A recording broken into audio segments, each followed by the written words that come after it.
Hello everyone, this is Endgame Arts. We're doing an unboxing and a breakdown of the demo. This is Days Gone for the PlayStation 4. Now to start right with it, there was a pretty darn large update. This update size was 21.6 gigabytes big and will take you to version 1.26. Now, this large update was mostly just bug fixes, but it did provide a little bit more localization support, as well as it provided a new difficulty, survival mode, and as well provided challenge mode.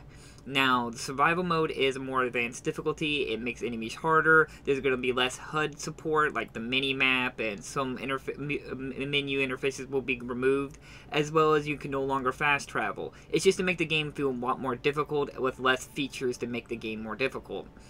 Now, also challenge mode, which is strictly an online feature, will provide newer challenges to try to survive a horde of zombies, or try to sneak through this area, or try to do this certain thing. It's just an online supported function. Now, I have played the vast majority of this game without updating it. I played version 1.00 without any updates. Now, sadly, I was not able to beat this game. Before we start going dive into the game, I want to talk about certain things. First off, I want to say that I'm very disappointed with Ben Studio for releasing this game so early. This is basically, on disc, is a beta or early access version of the game. The game is littered with bugs. I could not cover all the bugs in this video. But also, I'm disappointed that they released a difficulty mode that's just a basic feature with removal of HUD and fast travel made enemies harder. This is very basic function and should have not been some bonus DLC downloaded content. It should have been on the disc day one. So I want to stress how disappointed I am, as well as the amount of bugs. I was not able to beat this game because I came across a game-breaking bug that prevents story progression. This bug was later on in the game when you go down to the south side of the map. If you've played the game or are going to play the game, you'll know what I'm talking about. This is not actually the first time. There was another bug that prevented the story progression, but luckily I was able to load my save data, preventing it from happening. But also I've come across many other bugs. I had one time the game took every resource away from me. I've had it interrupt conversations, as well as not load assets during cutscenes, as well as that items functions didn't work. Like, I could no longer switch my weapon with the triangle button. I had to manually switch it through there's a hotkey inventory system. It's littered with bugs, and I have to say I'm very, very disappointed with that. And I just want to stress this for the beginning of the video. I was not able to beat the game with version 1.00. When I did update the game and go to the save file, I was able to progress then. So I still didn't beat it because, like I said, I only play what's on disc. And if I can't beat it on disc, if the developers can't finish making their game, then I see no reason why I should bother finish playing their game. Now, on to the game.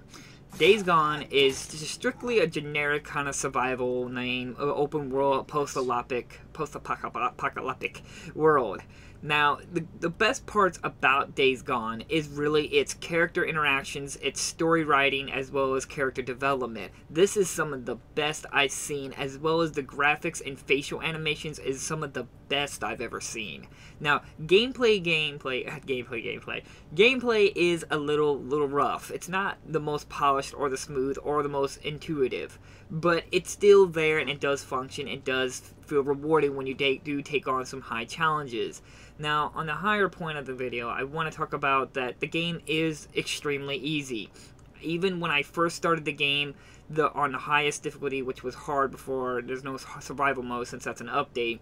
On hard, I almost had no difficulty playing this game at all. I even had to purposely try to do bad in the game so I can start using some of my resources in the game. So that's very disappointing that the game's so easy, but the game is still fun even with that. I found myself still really enjoying the combat, the character interactions, the environment, using suppressors to take out the enemies sneaking around. Even though they're pretty dumb, it was still pretty fun in that field. Now, the one thing I still have to state really highly is that I love the motorcycle, and this is what really made the game shine the most.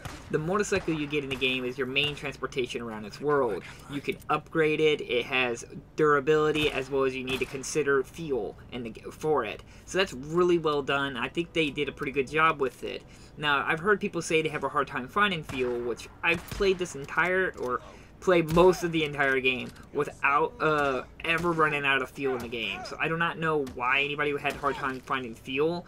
And this is like one of the first open world games that I actually never fast traveled once in the entire game.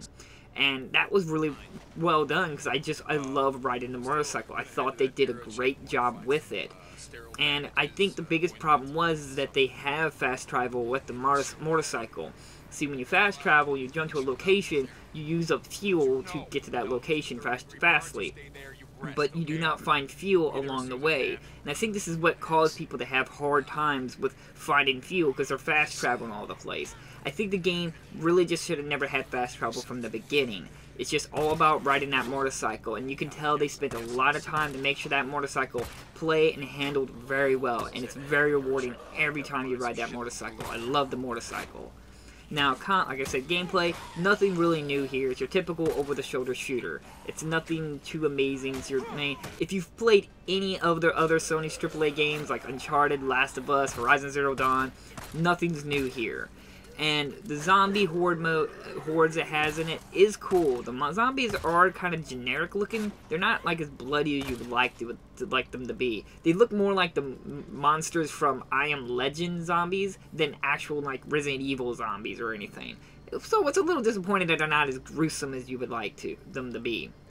As well as that they don't seem to be the main front of the game. As most of all that I've played, you hardly do a lot with the zombies in the game. You spend more time fighting human characters and camps and rapers, murderers, and crazy cult people than you actually do with fighting zombies. So it just seems a little odd, but I can understand where they were trying to go with the story and character. It's more about just the characters and story than about its zombie hordes and stuff. Even though they try to make it sound like it's about that, it's not really. Because when you play it, the characters draw you in. The story, even though it's nothing amazing, it's your typical romance kind of love story kind of telling. But it's still very well done, and I found myself loving Deacon's wife. I even like Deacon as a character.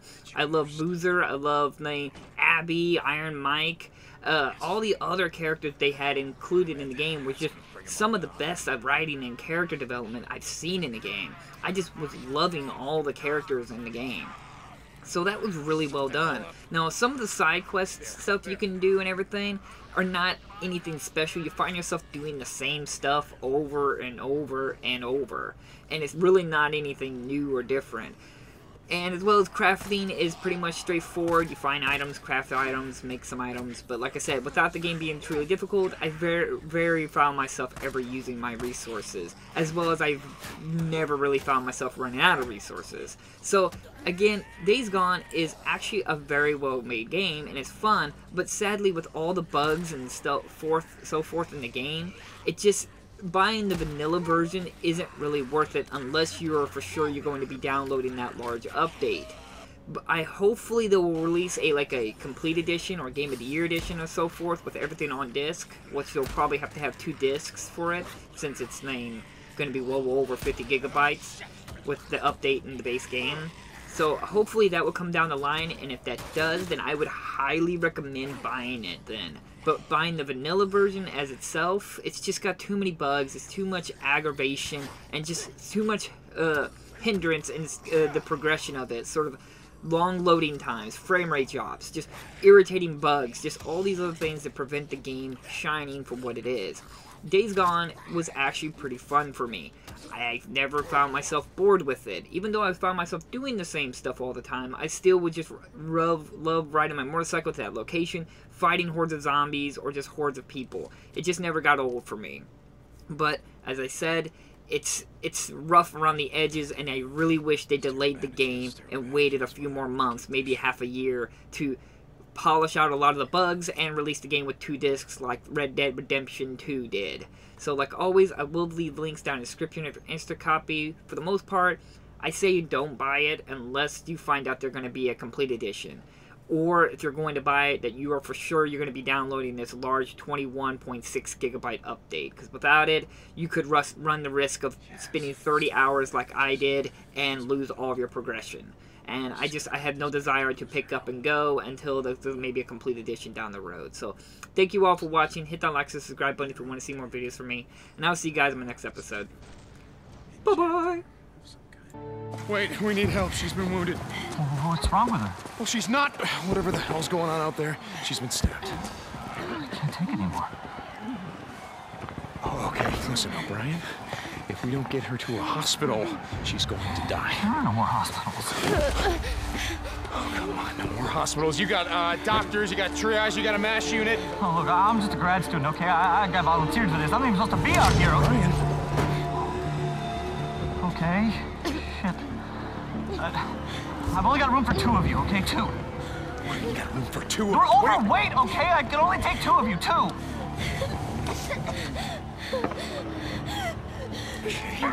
Come on, help me, come on. All right, sweetheart. It's okay. You're gonna be all right. I got her. I'm gonna be right back.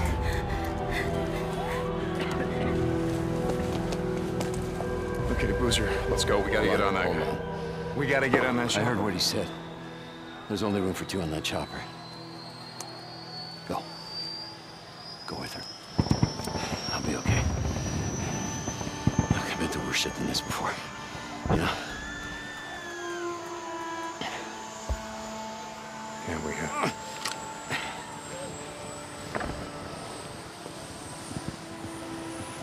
Where are you going? What? Where? Refugee camp, west of Three Finger Jack. No. Boozer is never gonna make it without me.